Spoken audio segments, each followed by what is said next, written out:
My name is Darian Lockwood, and I'm a cop in Larkspur, a small town in Oregon. Yeah, I know it sounds quaint and all, but being a cop here isn't all coffee and donuts. I live alone, divorced for 3 years now, just me and my old hound, Gus. He's a lazy old guy, but he keeps me company. This story I'm about to tell you isn't the kind you hear every day, but it happened to me, and it's as real as it gets. It all started one late shift. I was patrolling the outskirts of town near an abandoned warehouse. It used to be a paper mill, but it's been shut for years. A few kids would sneak in now and then, trying to play tough. But this time, it was different. I got a call from dispatch. A frantic voice on the other end, a woman, saying she saw someone dragging a body into the warehouse. At first, I thought it might be a prank. It wouldn't be the first time. But something about the way she sounded got to me. Her voice was shaking, and she kept saying, "You have to hurry."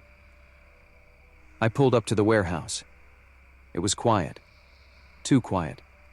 The kind of quiet that makes your skin crawl. I got out of the car, flashlight in one hand, my other resting on my holstered gun. I wasn't armed with anything heavier because, well, it's Larkspur. We don't see much action here. But that night, I wished I had more. The warehouse door was ajar. I pushed it open and stepped inside. My flashlight beam cut through the dust, revealing old machinery, cobwebs, and rusted metal. The smell of mold and decay hit me hard. I called out, "Police! Anyone here?" My voice echoed back, unanswered. As I moved deeper into the warehouse, I saw something that made my blood run cold. A trail of blood leading behind a stack of pallets. I followed it, my heart pounding like a jackhammer. Behind the pallets, I found the body of a young woman, barely breathing, her clothes torn and blood everywhere. She looked up at me with terrified eyes, whispering, "He's still here." I radioed for backup, but the signal was weak. I couldn't get through. The realization hit me. I was alone. I checked her pulse. It was faint. "Hang on," I said. "I'll get you out of here." But as I turned, I felt a presence. Someone was watching us.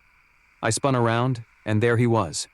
A tall, gaunt figure, eyes wild, holding a knife that glinted in the flashlight's beam. He didn't say a word, just stared at me with a look that chilled me to the bone. I drew my gun, aiming it at him. "Drop the knife!" I yelled. He didn't drop it. Instead, he lunged at me, slashing wildly. I fired, but in the chaos, my shot went wide. He tackled me to the ground and we struggled. He was stronger than he looked, wiry and desperate. We rolled on the filthy floor, knocking over debris. My flashlight skittered away, leaving us in near darkness. In the struggle, I managed to throw him off and scrambled to my feet. I could hear him breathing heavily in the dark and the sound of footsteps running. I grabbed my flashlight and shone it around, catching a glimpse of him disappearing into the shadows. I ran back to the woman. She was slipping in and out of consciousness. I knew I had to get her out, but I couldn't leave him in here, not knowing what he might do next. But I had no choice. I picked her up, carried her out to my patrol car, and radioed for an ambulance. Finally, I got through. They were on their way, but it would take time. I laid her gently in the back seat and went back in. This time, I was ready. My gun was out, safety off. I moved quietly, listening for any sound. Then I heard it, a faint scraping, like metal on concrete. I followed it to the back of the warehouse, where an old staircase led down to the basement. The air was damp and cold as I descended the stairs. My flashlight revealed a series of small, cluttered rooms, storage areas filled with old tools, boxes, and junk. Then I saw him again. He was hunched over a makeshift table, back turned to me, doing something I couldn't see. "Freeze!" I shouted, aiming my gun. He turned slowly, a twisted smile on his face, blood smeared on his hands. In one swift motion, he hurled something at me, a piece of metal, sharp and rusted. It grazed my cheek, and I fired, hitting him in the shoulder. He cried out and fell to the ground. I approached him cautiously, kicking the knife away. "Why?" I asked. But he just laughed, a sound that echoed off the walls. I cuffed him, read him his rights, and hauled him upstairs. Backup arrived shortly after, and they took him into custody. The woman was rushed to the hospital. She survived, but barely. Her name was Lila Tamsin, a local college student. She'd been missing for 2 days. Her parents were frantic, thankful beyond words when they learned she was alive. The man, however, was a different story. His name was Elias Thorne. No record, no history, just a drifter who had wandered into town. In his possession, they found items linking him to other disappearances in neighboring counties. He was a serial killer, and I had stumbled upon his lair. The trial was quick, given the overwhelming evidence. Thorne never spoke, not once, not even to defend himself. He was sentenced to life, without parole. The town of Larkspur breathed a collective sigh of relief, but the scars remained. For me, it was a wake-up call. I wasn't just a small-town cop anymore. I had seen the darkness that could exist even in the quietest places. Months passed, and life in Larkspur slowly returned to normal. I still patrolled the same routes, but I was more vigilant, more aware. I kept in touch with Lila and her family. She was recovering, though the trauma would never fully leave her. One evening, while off duty, I sat on my porch with Gus, sipping a beer. The sun was setting, casting a warm glow over the town. I thought about that night often, about how close I came to losing it all. But I also thought about the people I'd saved, the lives that would have been lost if I hadn't been there. "Here's to you, Gus," I said, patting his head. "We did good, didn't we?" He wagged his tail lazily, and I chuckled. Larkspur still had its quiet charm, but I knew better now. Evil doesn't need an invitation. It finds its way in, no matter where you are. And when it does, you've got to be ready to face it head on.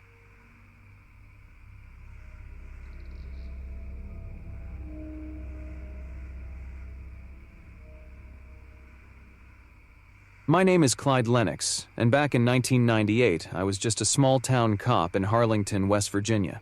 Harlington's the kind of place where everybody knows everybody, and the biggest excitement was usually the annual fair or a high school football game. My job mostly involved dealing with minor disputes, a few drunk and disorderlies, and the occasional petty theft. I was content with that. I wasn't looking for trouble, but as it turned out, trouble had a way of finding me. One night I was working the night shift with my partner, Marty Griggs. Marty and I went way back. We'd been through the academy together, and he was the kind of guy you could count on. We were sitting in the squad car, sipping on lukewarm coffee and listening to the crackle of the radio. It was one of those quiet nights where you start thinking maybe you'll get through the shift without anything happening. Boy, was I wrong. Around 11 p.m., we got a call about a disturbance at the old Cooper mansion. Now, this place had been abandoned for years, and kids would sometimes break in for a thrill. But this sounded different. The dispatcher, Brenda, said a local had reported seeing lights in the windows and hearing strange noises. Marty and I exchanged glances, shrugged, and decided to check it out. The Cooper mansion was a big, creepy, gothic pile of bricks on the edge of town, surrounded by overgrown weeds and tall, gnarled trees. It looked like the set of a horror movie, which made me think of making a joke about how maybe we'd find Dracula inside. Marty chuckled, but we both knew this wasn't going to be a routine call. We pulled up to the mansion and killed the engine. The place was dark and quiet, except for the rustling of leaves in the wind. We got out, flashlights in hand, and walked towards the front door, which was hanging ajar. "Probably kids again," Marty muttered. "Let's get this over with." The interior was as creepy as the exterior. Dust covered everything, and the air was thick and musty. We called out, identifying ourselves as police, but got no response. As we moved through the house, the floorboards creaked under our boots. Every now and then, I'd catch a glimpse of something out of the corner of my eye, but when I turned to look, there was nothing there. We split up to cover more ground. Marty took the upstairs while I stayed on the main floor. As I walked through the dimly lit hallways, my flashlight beam bounced off old portraits and tarnished mirrors. I found myself in what must have been the study. A large room with a massive fireplace, bookshelves lining the walls, and a huge mahogany desk. I was about to turn back and join Marty when I heard a noise behind me. It was a soft, shuffling sound, like someone dragging their feet. I spun around, flashlight aimed at the source, and that's when I saw him. He was a tall, thin man, dressed in ragged clothes, with wild eyes that gleamed in the light. His hair was long and matted, and he had an air of desperation about him. "Hey, stop right there!" I commanded, but he didn't listen. Instead, he lunged at me, swinging something heavy. I managed to dodge just in time, the object, a crowbar, whizzing past my head. I radioed Marty, shouting for backup, but the signal was patchy in the old house. I drew my baton, preparing to defend myself. The guy was strong and quick, clearly not afraid to fight. We struggled for what felt like an eternity, but in reality, it was probably just a few minutes. At one point, he knocked my flashlight out of my hand, plunging us into near darkness. I could hear him breathing heavily, a mix of anger and fear. Suddenly, I heard footsteps thundering down the stairs. Marty, coming to my aid. The man must have heard him too, because he hesitated for a split second. That was all I needed. I tackled him to the ground, wrestling the crowbar from his grip. Marty burst into the room, flashlight blazing, and together we managed to subdue the guy and cuff him. We dragged him out to the squad car, panting and bruised, but relieved it was over. He didn't say much, just kept muttering under his breath, something about them not letting him go. We figured he was just some drifter who'd lost his marbles. Back at the station, we booked him and tried to get some information out of him. His name was Elias Trent, and he claimed he'd been hiding out in the mansion for months, but he wouldn't say why. He just kept repeating, "They won't let me go. They won't let me leave." We didn't have much to hold him on, so we decided to keep him overnight and see if we could get more out of him in the morning. I went home, exhausted, and fell into a deep sleep, hoping the next day would bring some answers. When I came back to the station the next morning, the place was in chaos. Marty met me at the door, looking pale as a ghost. "Clyde, Elias is gone," he said. "Disappeared from his cell overnight. No sign of a break-in, no nothing. He's just gone." We checked the security footage, but it was like something out of a bad movie. The cameras had all cut out around 3 a.m., and when they came back on, the cell was empty. We searched the entire town, but Elias Trent had vanished without a trace. The next few weeks were tense. People in Harlington were spooked, and rumors flew around like wildfire. Some said Elias was a ghost. Others thought he'd been taken by something in the mansion. Marty and I kept working, trying to piece together what had happened, but we were always one step behind. Then, about a month later, a hiker found a body in the woods on the outskirts of town. It was Elias Trent. He'd been dead for weeks, his body half buried in the underbrush. The coroner said it looked like he'd been attacked by some kind of animal, but there were no predators in the area that could do that kind of damage. It didn't make any sense. As we investigated further, we discovered something even more disturbing. There had been a series of disappearances in the area over the years, all centered around the Cooper mansion. People who went missing were never found, or if they were, it was like Elias, mangled and unrecognizable. One night, Marty and I decided to go back to the mansion. We needed to understand what was going on. We were armed this time, just in case. The place was just as creepy as before, if not more so.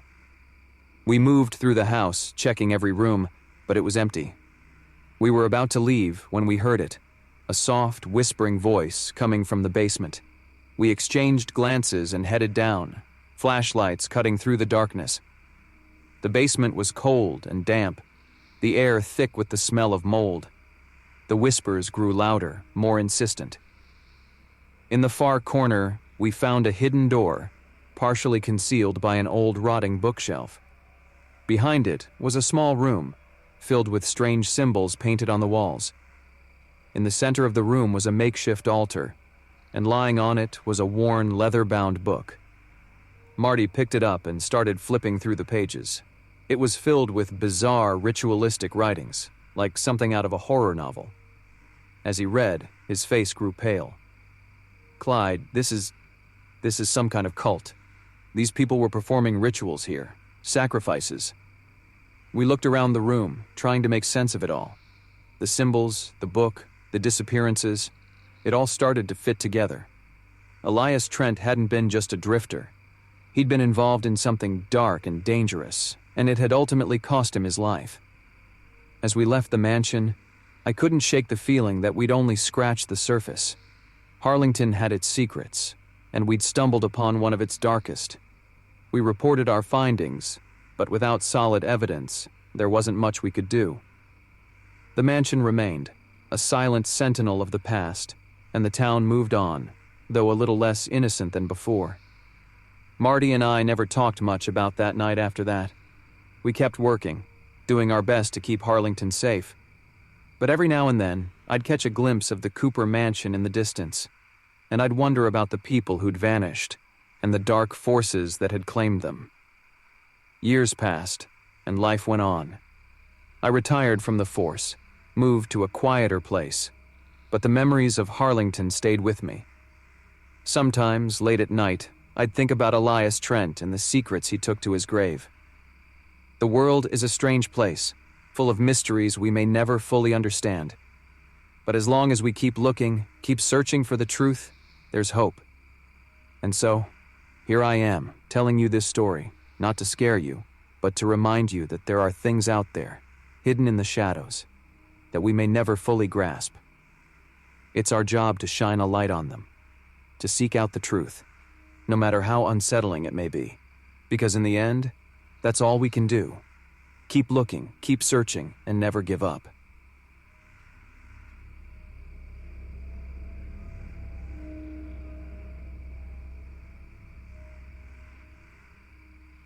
My name is Gerald D'Amato, and this happened to me back in 2011. I was a small-town cop in Randlett, Oklahoma. I've always been a laid-back guy, didn't take things too seriously, and loved a good joke. Never thought anything could really shake me. That was until this happened. I moved to Randlett after my divorce, needed a fresh start, and Randlett, with its dusty streets and friendly folks, seemed like the right place. The kind of place where everyone knew everyone, and crime was mostly limited to the occasional bar fight or speeding ticket. Never expected what went down that summer. It was a typical hot day, the kind that makes you feel like you're melting into your uniform. I was sitting in my patrol car, sipping on a Slurpee, watching the slow trickle of traffic. I had just about dozed off when the radio crackled to life. "Dispatch to Unit 4. We got a 10, 54, possible 10, 55 out on County Road 27. You're the closest, Gerald." I sighed, put my Slurpee down, and grabbed the radio.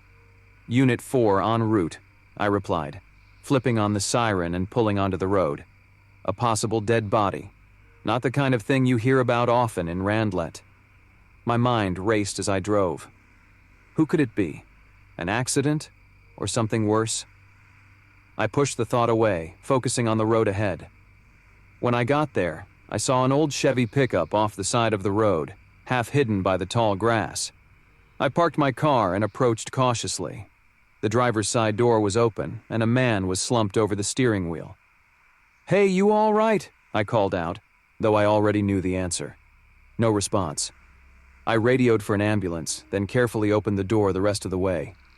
The man's face was pale, his eyes staring blankly ahead. There was blood, but not a lot. I checked for a pulse, but there was nothing.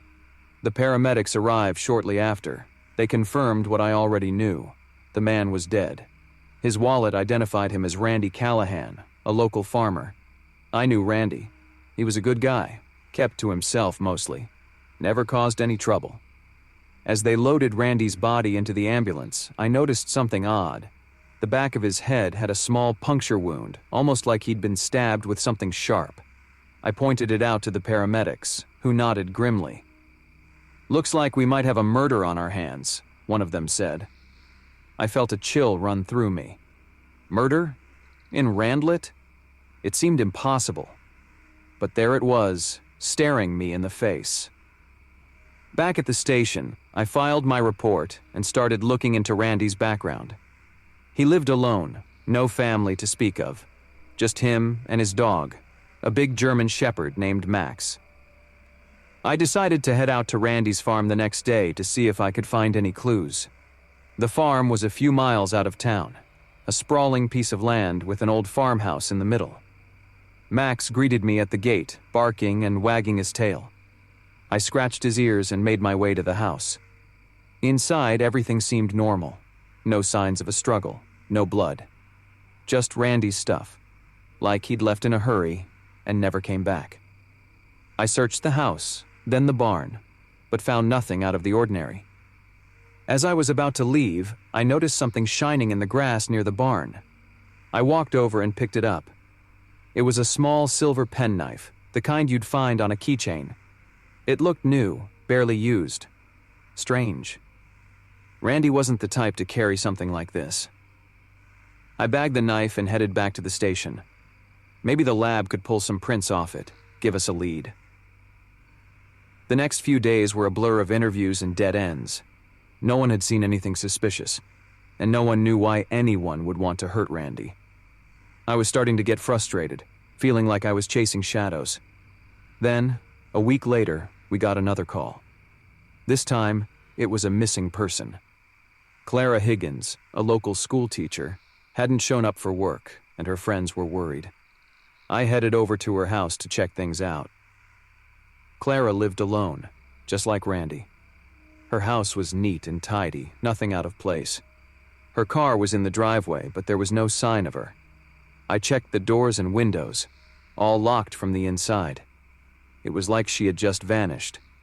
I called in a search team, and we combed the area around Clara's house, but found nothing. It was like she had been plucked off the face of the earth. The days turned into weeks, and the town started to get restless. 2 people, gone without a trace. It was like something out of a nightmare. I could feel the tension building, everyone looking over their shoulders, wondering who would be next. Then, just as suddenly as it had started, it stopped. No more disappearances, no more bodies. It was like the town had slipped back into its old sleepy routine. But I couldn't shake the feeling that something was still out there, waiting. A month later, I got a call from the lab. They had found prints on the knife. They matched a man named Lester Green, a drifter with a long rap sheet. Mostly petty theft and assault, nothing major. But it was the first real lead we had. I put out an APB on Lester, and a few days later, we got a hit. He was picked up in a neighboring town, trying to pawn some stolen goods. I drove over to bring him in for questioning. Lester was a wiry guy, with a crooked smile and shifty eyes. He looked like trouble, but he didn't seem like a killer. Still, I had to know. "Lester, we found your prints on a knife at a crime scene. Can you explain that?" I asked. He shrugged, looking bored. "Maybe I dropped it. I lose stuff all the time." I leaned in, trying to read his face. "This isn't a joke, Lester. 2 people are dead, and we think you know something about it." His eyes flickered, just for a second. "I don't know nothing about no dead people," he said, but I could see the fear in his eyes. We kept Lester in custody while we tried to build a case, but without more evidence, there wasn't much we could do. It was frustrating, feeling like we were so close but still missing something. One night I was sitting at my desk, going over the case files again, when the phone rang. It was Clara's friend, Sarah. "Gerald, I think you need to see this," she said, her voice trembling. I drove over to Sarah's house, my mind racing. She met me at the door, holding a small box. Inside were letters, all addressed to Clara. They were from Randy. "I found these in Clara's room," Sarah said. "I didn't know they were seeing each other." The letters were filled with sweet, rambling notes about life on the farm and plans for the future. But one letter stood out. It was different, darker. Randy talked about someone following him, watching him. He sounded paranoid, scared. I took the letters back to the station and read them over again and again. There was something there, something I was missing. Then it hit me. The penknife. It wasn't Randy's style, but it was something Clara might carry. She must have visited Randy the day he died. Maybe she saw something, or someone. I went back to Clara's house, searching for anything I might have missed. In her desk, I found a small journal. Flipping through the pages, I saw she had written about Randy, about their secret meetings. And on the last page, a note about a man she had seen near Randy's farm, a man with a scar on his cheek. I felt a surge of excitement. This was the break we needed. I rushed back to the station and pulled Lester's file. There it was, a mugshot with a scar running down his cheek. I brought Lester back in, this time with the evidence laid out in front of him. The knife, the letters, the journal. His bravado faded, replaced by a cold, hard fear. "I didn't mean to hurt nobody," he said, his voice shaking. "I just wanted to scare him, you know? Get him to leave town. But he fought back, and I panicked." "And Clara?" I asked, my voice tight. "She saw me," he whispered. "She saw everything. I couldn't let her go." The confession hit me like a punch to the gut. 2 lives, snuffed out over some petty grudge. It didn't make sense. But then, murder rarely does. We charged Lester with the murders of Randy Callahan and Clara Higgins. The trial was quick, the evidence overwhelming. He was sentenced to life in prison without the possibility of parole. Randlett slowly returned to its quiet, sleepy self. The scars left by those dark days began to heal, but the memory of what happened stayed with us all. I still think about Randy and Clara, about the lives they should have had. But in the end, justice was served. And that's all we could ask for. As for me, I stayed on in Randlett, still chasing the occasional bar fight and speeding ticket. But every now and then, I find myself driving down County Road 27, remembering that hot summer day and the shadows it left behind.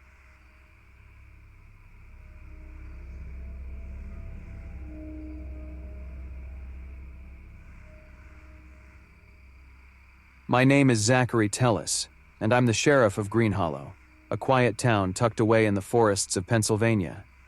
It's the kind of place where everyone knows your name, and nothing much happens. I moved here about 10 years ago after a messy divorce. The pace suited me just fine, and I appreciated the sense of community. Things have a way of surprising you, though.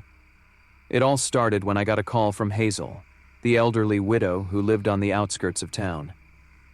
Hazel was one of those folks who never called unless it was urgent, so when her name flashed on my phone, I knew something was up. She said she heard strange noises in the woods behind her house, like someone was out there messing around in the dead of night. Being the dutiful sheriff, I told her I'd swing by and take a look. I grabbed my flashlight and headed out.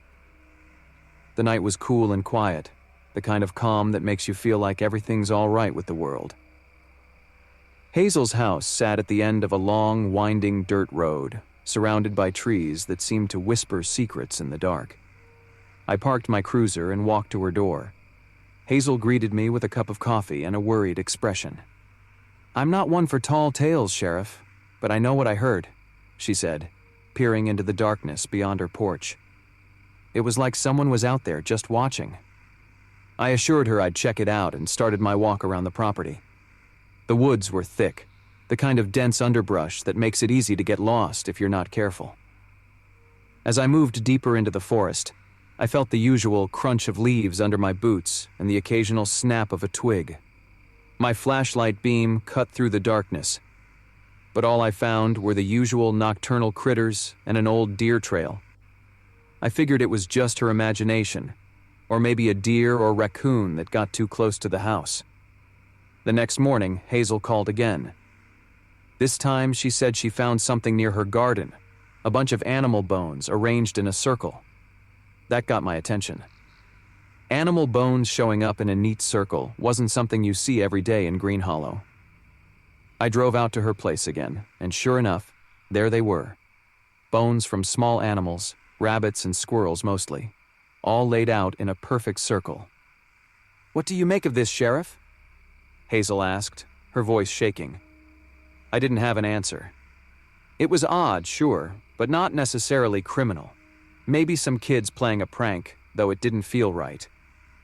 I told Hazel I'd keep an eye out and suggested she stay inside after dark for a while. The next few days were quiet. I did my rounds, chatted with the townsfolk, and kept my ear to the ground. It wasn't until a week later that things took a turn. I was at the station finishing up some paperwork when I got a call from Victor Parra, one of the local farmers. He said his daughter Lena had gone missing. I knew Lena. She was a sweet kid, 16, with a laugh that could light up a room. She'd gone out to feed the horses that morning and never came back. Victor and his wife were beside themselves with worry. I rallied a search party, and we combed through the fields and woods surrounding their farm. We found nothing. Not a single trace. Days turned into weeks, and Lena's disappearance cast a dark shadow over Green Hollow. People started locking their doors at night, whispering about the old stories of spirits and curses that haunted the woods. I didn't believe in any of that, but I couldn't shake the feeling that something was terribly wrong. It was about a month later when we found the second set of bones. This time, it was on the other side of town, near the old abandoned mill. The bones were arranged in the same circle, and this time there was something else. A crude, hand-carved figurine made of twigs and string, placed right in the center. It looked like a person, with limbs twisted in unnatural angles. I took the figurine back to the station and studied it. It felt wrong in my hands, like it carried some dark energy. I didn't believe in superstitions, but I couldn't deny the chill that ran down my spine as I looked at it. I decided to call in some help from the state police. They sent a detective named Marlene Finch, a sharp, no-nonsense type who didn't buy into the ghost stories either. Marlene and I went over the evidence, but there wasn't much to go on. No fingerprints, no DNA, nothing that pointed to who might be behind this. We decided to keep the investigation quiet, not wanting to stir up more fear in the town. But the fear had already taken root. People were on edge, and every creak in the night had them jumping out of their skin. One night, as I was closing up the station, I got a call from Hazel again. She was in a panic, saying someone was outside her house. I jumped into my cruiser and sped over. When I arrived, Hazel was standing on her porch, flashlight in hand, pointing towards the woods. "I saw him, Sheriff," she said, her voice trembling. A man, tall and thin, with long hair. He was just standing there, watching. I grabbed my flashlight and my gun, and headed into the woods. Hazel's description didn't match anyone I knew in town. The underbrush was thick, and the moonlight barely penetrated the canopy. I moved slowly, listening for any sound that might give away the intruder's position. And then I saw him. A tall figure, just as Hazel described, standing about 20 yards ahead. He turned and ran as soon as my flashlight hit him. I gave chase, crashing through the underbrush, trying to keep him in my sights. He was fast, moving with an agility that surprised me.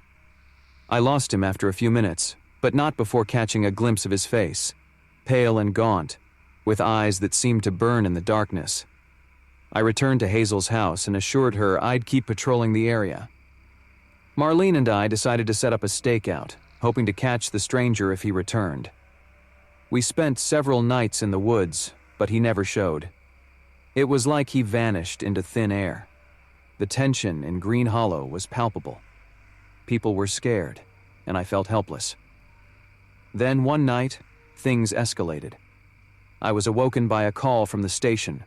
A fire had broken out at the Parra farm.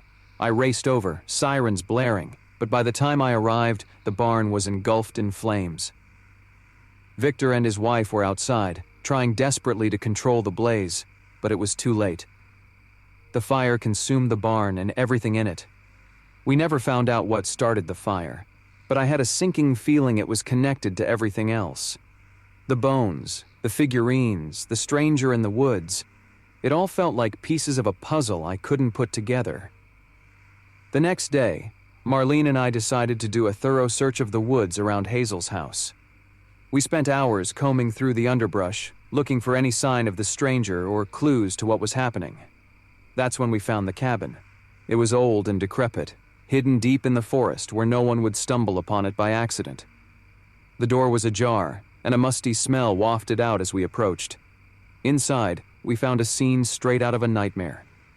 The walls were covered in strange symbols, painted in what looked like blood.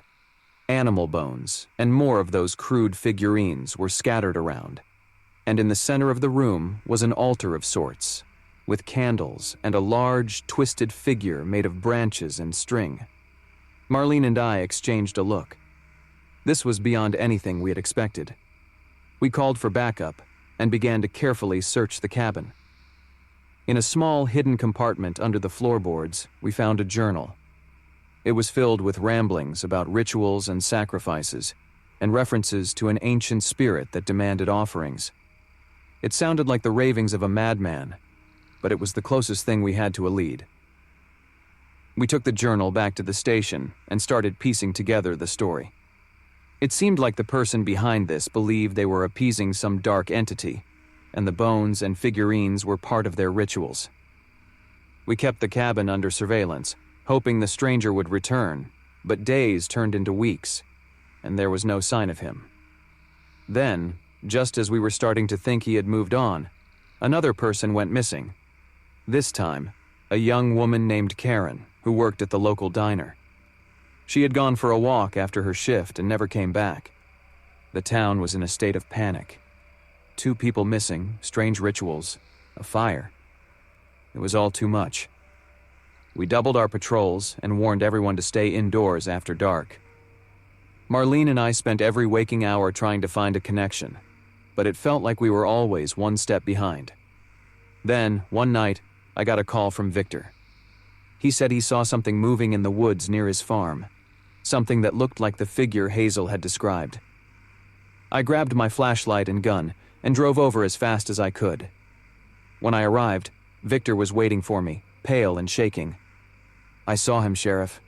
He's out there," Victor said, pointing towards the trees. I nodded and headed into the woods, my heart pounding in my chest. I moved slowly, listening for any sound that might betray the stranger's presence. The forest was eerily quiet, and every snap of a twig made me jump. And then I saw him again, the tall, gaunt figure standing among the trees, watching me. I raised my flashlight and my gun.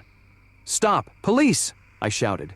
The figure turned and ran, and I gave chase, crashing through the underbrush. I was determined not to lose him this time. He led me deeper into the forest, to a clearing where a large stone stood in the center. As I approached, I saw something that made my blood run cold. Lena and Karen, tied to the stone, unconscious but alive. The stranger stood over them, holding a knife. His eyes locked onto mine, and for a moment we just stared at each other. Then he lunged at me, the knife glinting in the moonlight. I fired my gun, hitting him in the shoulder. He staggered back but didn't go down. Instead, he charged at me again, and we struggled, the knife slashing through the air. I managed to wrestle the knife from him and threw it aside. He was strong, stronger than I expected, but adrenaline and fear gave me the edge. I punched him hard, knocking him to the ground. I grabbed my radio and called for backup, keeping my gun trained on him. When Marlene and the others arrived, we untied Lena and Karen and took the stranger into custody. He was silent, his eyes burning with a wild, unhinged light. We took him back to the station, and I finally had a moment to breathe. Lena and Karen were taken to the hospital, and I sat down with Marlene to try and make sense of everything. The stranger refused to speak, and we never got a clear answer about why he did what he did. The journal and the cabin pointed to some kind of delusional belief in an ancient spirit, but it was all so twisted and dark. We charged him with kidnapping, arson, and attempted murder. The town slowly began to return to normal, but the scars remained. Hazel moved in with her daughter in the city, unable to stay in the house after everything that had happened. Victor and his wife rebuilt their barn, but they never really recovered from the trauma of losing Lena, even if only for a while. As for me, I continued my duties as sheriff, but with a wary eye on the woods. Green Hollow would never be the same, but we survived. We pulled together, and we faced the darkness head-on.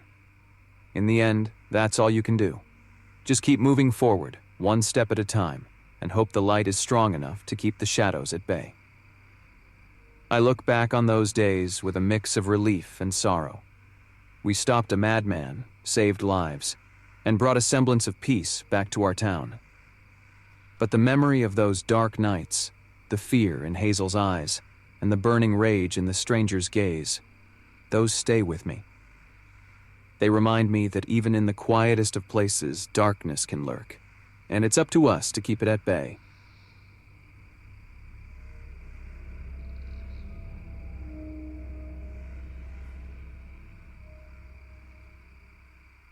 My name is Walter Kensler, and this happened to me back in 1995. I was a small-town cop in Reston, Idaho, a place so small that everyone knew everyone. I'd lived there all my life and figured I'd die there too, probably in my own bed. I was wrong about that last part. I joined the force because honestly, there wasn't much else to do. The most excitement we got was the occasional bar fight or some kid spray painting the water tower. We didn't even have a donut shop, which, let me tell you, is a travesty for a cop. I liked the routine of it, though, and the feeling of being useful, of helping out my neighbors. One late shift, I got a call from dispatch about a missing person. Mrs. Clara Rollins had reported that her husband, George, hadn't come home. Now, George wasn't the type to wander off. He ran the hardware store, and he was as steady as they come. I drove over to their house, the kind with the white picket fence and the rose bushes out front. Clara was in tears when I got there. She was clutching a dish towel and pacing the living room. "Walter, something's wrong. George would never stay out like this without calling," she said, her voice trembling. I tried to calm her down. "Maybe his truck broke down, Clara. I'll go take a look around town, see if I can find him. Don't worry." I hopped back into my cruiser and started making rounds. Reston's not big, so it didn't take long to check the usual spots. His store, the diner, and even the old abandoned sawmill where kids like to mess around. But there was no sign of George. That's when I decided to head out to Old Mill Road. It's this narrow, winding stretch that runs through the woods. Not many people use it since the new highway got built. As I was driving, the beam of my headlights caught something off to the side. It was George's truck, parked haphazardly on the shoulder. I pulled over and got out, flashlight in hand. The air was cool, and the only sounds were the crickets and the distant hoot of an owl. "George?" I called out, my voice sounding too loud in the stillness. No answer. I walked over to the truck and shined my light inside. It was empty, but the driver's door was open, and George's hat was lying on the ground. I picked it up and looked around. That's when I noticed a faint trail leading into the woods. It wasn't much, just a disturbance in the underbrush, but it was enough. I radioed in my location and that I was going to investigate. "Be careful, Walter," said dispatch, but I didn't think much of it. This was George Rollins we were talking about, not some dangerous fugitive. I followed the trail, pushing through the brush and trying not to trip over roots. After about 10 minutes of walking, I saw a light up ahead. I moved closer, and the trees opened into a small clearing. There was a fire burning, and next to it was George. He was tied to a tree, gagged, and looking more terrified than I'd ever seen anyone look. Before I could react, something hard hit me on the back of the head. I went down, my flashlight rolling away into the darkness. Pain exploded in my skull, and I struggled to stay conscious. A voice, low and menacing, cut through the fog in my brain. "Shouldn't have come here, cop." I rolled onto my back and saw a man standing over me. He was tall, with a wild tangle of hair and a crazed look in his eyes. His clothes were filthy, and he had a knife in his hand. Not just any knife, a hunting knife, big enough to gut a deer. I tried to reach for my gun, but he kicked me hard in the ribs, and I gasped for breath. "You think you can stop me?" he said, laughing. "You're just a small-town cop. You don't even know what you're dealing with." My head was spinning, but I forced myself to focus. I needed to get out of this alive, and more importantly, I needed to get George out of there. "What do you want?" I croaked, trying to buy some time. He sneered at me. "People don't come out here by accident. George here found out the hard way, thought he could snoop around, figure out what I was doing." I glanced at George, who was struggling against his bonds. Whatever this guy was up to, it wasn't good. I needed to act fast. "You don't have to do this," I said, trying to sound calm. "Let George go, and we can talk about this." He laughed again, a harsh, grating sound. "Oh, we're way past talking. I'm just getting started." With that, he lunged at me, knife raised. I rolled to the side, pain shooting through my ribs, and grabbed a fallen branch. It wasn't much, but it was something. I swung it at him, hitting his arm and knocking the knife out of his hand. He cursed and came at me again, fists flying. We grappled on the ground, each trying to gain the upper hand. He was strong, but I was fighting for my life. I managed to get on top of him and punched him hard in the face. His head snapped back, and for a moment, he was dazed. I used that moment to scramble to my feet and grab the knife. He came at me again, but this time, I was ready. I slashed at him, cutting his arm. Blood spurted, and he howled in pain. I didn't wait for him to recover. I turned and ran to George, cutting the ropes that held him. "Run!" I shouted, pushing George toward the trail. We stumbled through the woods, the sounds of our pursuer close behind. My heart was pounding, adrenaline surging through me. We had to make it to the road. If we could get to the road, we'd be safe. We burst out of the woods, and I saw the lights of my cruiser up ahead. I fumbled for my keys, hands shaking, and managed to unlock the doors. We jumped in, and I started the engine, tires screeching as we sped away. "Are you okay?" I asked George, glancing over at him. He was pale and shaken, but nodded. "Thanks, Walter. I thought I was a goner." We drove straight to the station, and I called for backup. We needed to catch this guy before he hurt anyone else. Within minutes, the place was swarming with cops, and a search party was organized. Hours later, they found him. He was dead, lying in the same clearing where I'd found George. His own knife was in his chest, and the look of surprise was frozen on his face. The investigation revealed that he was a drifter, someone who'd been living off the grid, preying on unsuspecting people who wandered too close. George had stumbled upon his campsite while hiking, and the guy had taken him prisoner, probably intending to kill him. Life in Reston went back to normal after that, but it left a mark on all of us. Clara never let George out of her sight again, and I carried a scar on my ribs where he'd kicked me. It was a reminder that even in a small town, danger could lurk just around the corner. For me, it was a wake-up call. I took my job more seriously, kept my eyes open, and made sure I was always prepared. It wasn't the life I'd imagined, but it was the one I had, and I was determined to make the most of it. Sometimes, I'd think back to that night and wonder what would have happened if I hadn't found George in time. But I didn't dwell on it. I had a job to do and people counting on me. That was enough.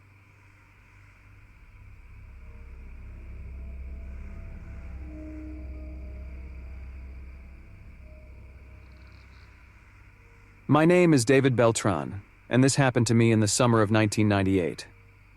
I was a small-town cop in Woodsville, a quiet little place where nothing much ever happens. I liked it that way. I'd been on the force for about 10 years, mostly handling traffic violations, domestic disputes, and the occasional drunken brawl at Hank's bar. Pretty standard stuff, right? I lived alone, a bachelor by choice, enjoying my freedom and the occasional weekend fishing trip with my buddy Tom.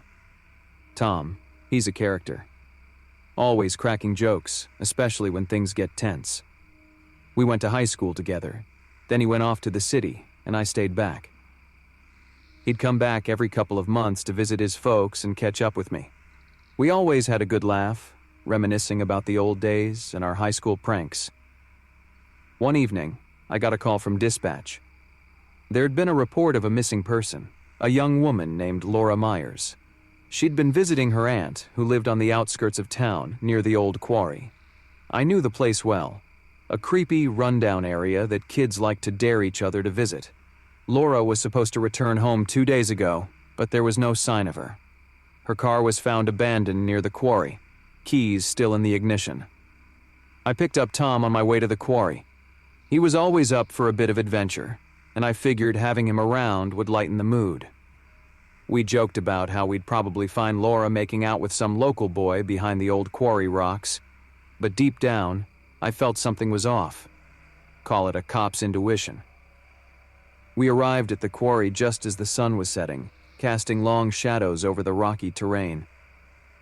I parked the cruiser, and we stepped out, the crunch of gravel under our boots echoing in the stillness. Tom was already poking fun at the situation. Maybe she got lost in time and found herself in the 80s? He laughed, but I could see the worry in his eyes. The place was eerie, no doubt about it. Abandoned equipment lay scattered around, rusted and forgotten. The quarry itself was a deep pit, filled with murky water that shimmered in the fading light. We started our search, calling out Laura's name, our voices bouncing off the rocky walls. After about an hour of searching, we found nothing. Tom suggested we split up to cover more ground. I headed towards an old, dilapidated shed on the far side of the quarry, while Tom moved towards the water's edge. The shed looked like it hadn't been touched in years, but as I approached, I noticed the door was slightly ajar. "Laura?" I called out, pushing the door open. The hinges creaked, and the smell hit me. A mix of mold, rust, and something else. Something rotten. I stepped inside, the beam of my flashlight cutting through the darkness. The place was a mess, debris scattered everywhere, but no sign of Laura. I was about to turn back when I heard a noise, a faint rustling coming from behind a stack of crates. My heart pounded in my chest as I approached, flashlight shaking in my hand. I moved the crates aside, and there she was. Laura, tied up and gagged, her eyes wide with fear. "Jesus, Laura!" I exclaimed, quickly untying her. She was trembling, too scared to speak. I helped her up, and we made our way out of the shed.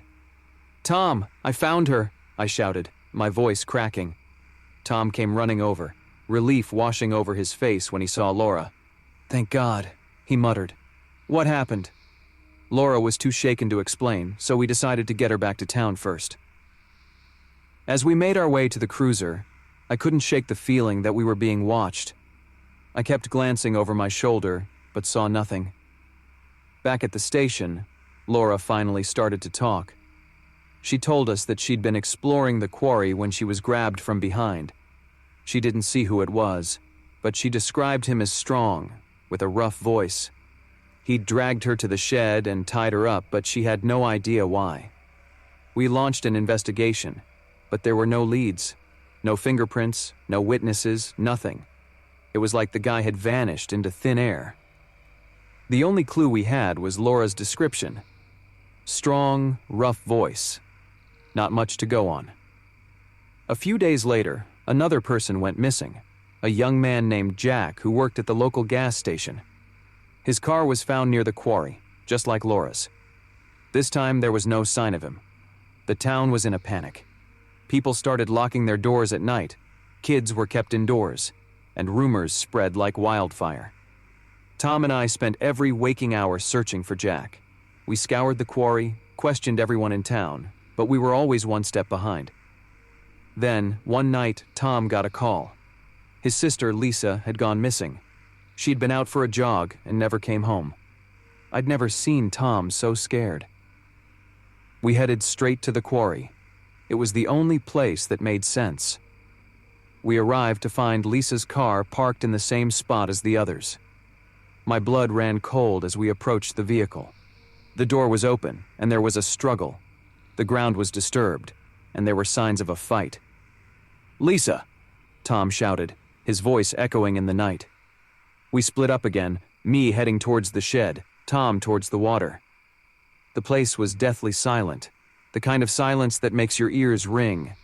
As I neared the shed, I heard something, a low, menacing chuckle. My heart skipped a beat. I drew my gun, my hand shaking. "Who's there?" I called out, my voice barely a whisper. The door of the shed creaked open slowly, and out stepped a man. He was tall, muscular, with a face that looked like it had seen a few too many fights. His eyes were cold, dead. He didn't say a word, just stared at me with a twisted smile. "Where is Lisa?" I demanded, aiming my gun at him. He didn't flinch. "She's with the others," he finally said, his voice a raspy growl. "You're too late." I felt a surge of anger and fear. "What do you mean? Where are they?" He just laughed and started to walk towards me. I fired a warning shot into the air, but he didn't stop. "Stay back!" I shouted, but he kept coming. Suddenly, Tom appeared behind him, tackling him to the ground. They struggled, but Tom was no match for him. The man threw him off like he was nothing. I took my chance and fired, hitting him in the leg. He went down, but he was still smiling. "You think this will stop me?" He sneered. "You have no idea what's coming." I ran over to Tom, helping him up. "We need to find Lisa," I said, my voice shaking. He nodded, his eyes filled with determination. We tied the man up and left him in the shed, figuring we'd deal with him later. Right now, finding Lisa was all that mattered. We searched the quarry, calling her name, but there was no sign of her. Then, we heard it, a faint cry for help coming from the water. We ran to the edge of the quarry, peering down into the murky depths. There, clinging to a piece of driftwood, was Lisa. She was barely conscious, her face pale and bruised. "Lisa!" Tom shouted, scrambling down the rocks to reach her. I followed, my heart pounding. We pulled her out of the water, her body cold and limp. She was alive, but barely. "David, we need to get her to a hospital," Tom said, his voice breaking. I nodded, and we carried her back to the cruiser. As we drove, I kept glancing in the rearview mirror, half expecting to see that man chasing after us. We made it to the hospital, and Lisa was rushed into surgery. Tom was a wreck, pacing the waiting room, tears streaming down his face. I tried to stay strong for him, but inside I was just as scared. Hours passed, but finally the doctor came out. "She's going to be okay," he said, and I felt a wave of relief wash over me. Tom collapsed into a chair, sobbing with relief. The next few days were a blur. The man we'd left in the shed was gone when we returned, leaving only a pool of blood where he'd been shot. We searched the area, but there was no trace of him. Lisa recovered slowly, but she was never the same. The town tried to go back to normal, but the fear lingered.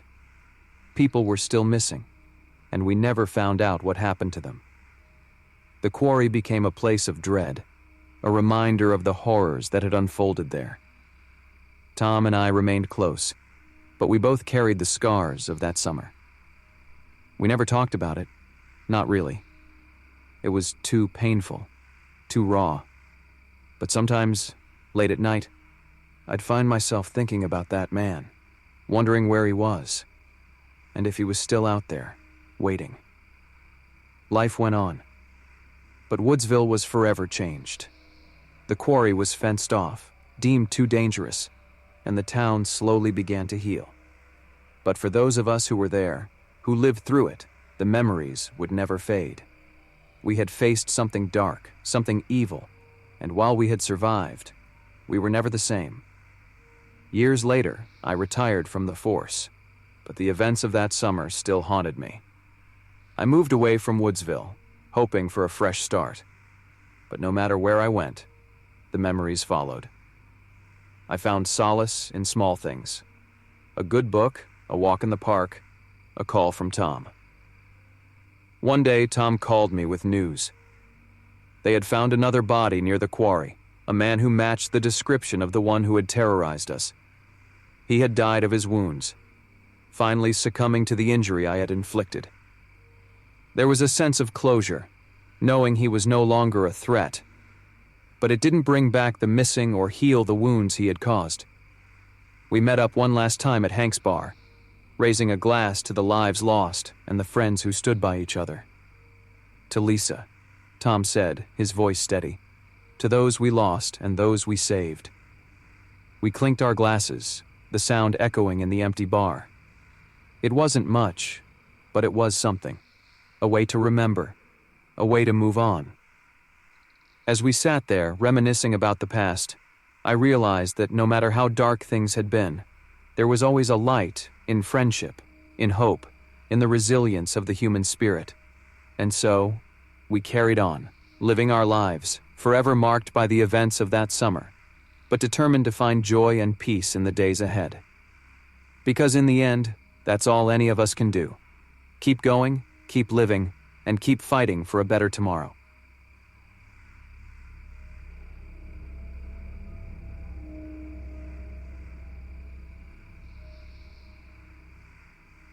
My name is Roland Kepler, and this happened to me in 2003, a year I thought would be like any other.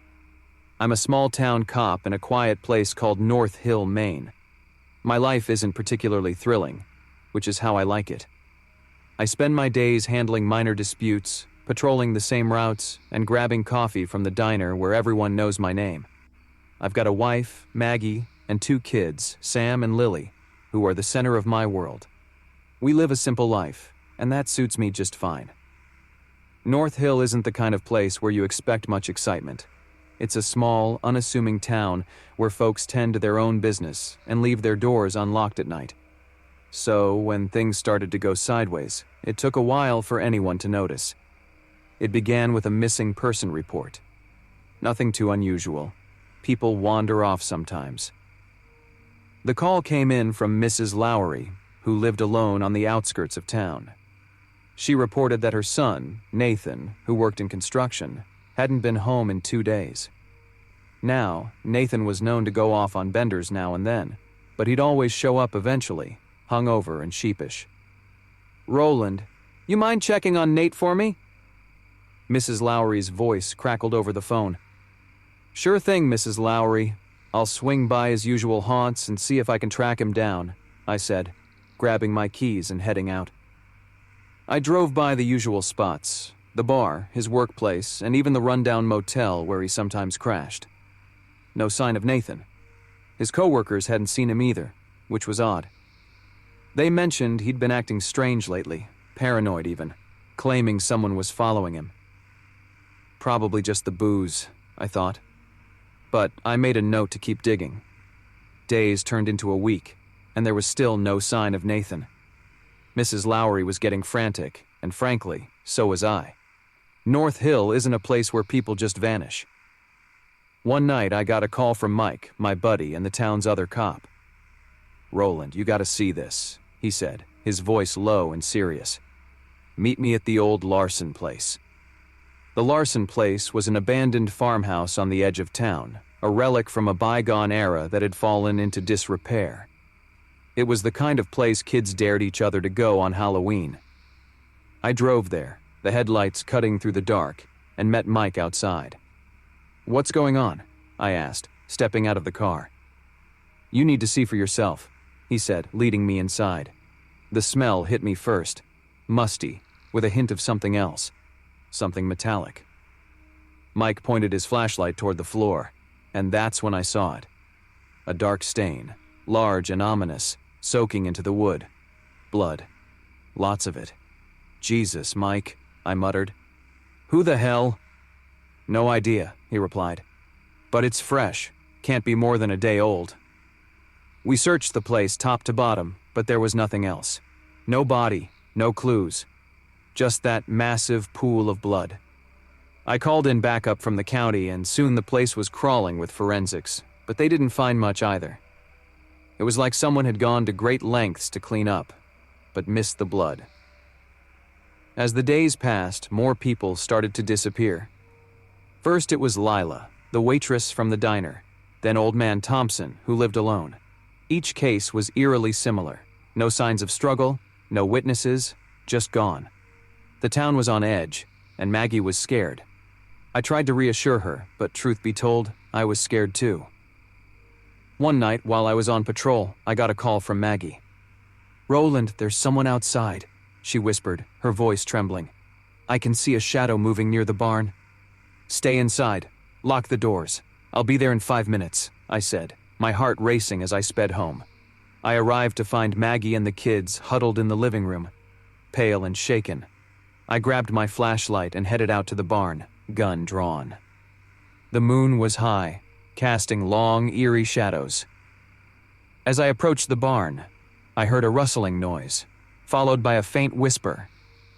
I swung the door open, shining the light into the darkness. "Who's there?" I called out, my voice steady despite the fear gnawing at my gut. For a moment, there was nothing. Then a figure stepped into the light. It was a man, disheveled and dirty, with wild eyes that seemed to pierce right through me. He was thin, almost skeletal, and his clothes were torn and bloody. "Nathan?" I asked, barely recognizing him. "Help me," he whispered, his voice hoarse. "He's coming." "Who's coming?" I asked, stepping closer. But before he could answer, he collapsed to the ground, unconscious. I called for an ambulance and had Nathan taken to the hospital. He was in bad shape, but alive. When he finally came to, he told a story that sent chills down my spine. Nathan claimed he had been taken by a man who called himself the Collector. This man, he said, would abduct people and hold them in an underground bunker somewhere in the woods. He would keep them there, feeding them just enough to survive, until he decided it was time to collect them. Nathan had managed to escape, but barely. I reported everything to the county sheriff, and a search was organized. We combed through the woods for days but found nothing. The disappearances continued, and the town's fear grew. It was like living in a nightmare, knowing there was someone out there, watching, waiting. One evening, I was at home, trying to relax with Maggie and the kids, when the power went out. The sudden darkness was unnerving, and I reached for my flashlight.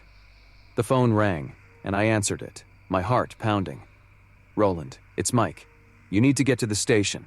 Now," he said, urgency in his voice. I grabbed my keys and told Maggie to stay put, then drove to the station as fast as I could. When I arrived, Mike was there with a look on his face I'd never seen before. Fear. "We got him," he said. "We got the Collector." "Where?" I asked, almost not believing it. "Up at the old quarry.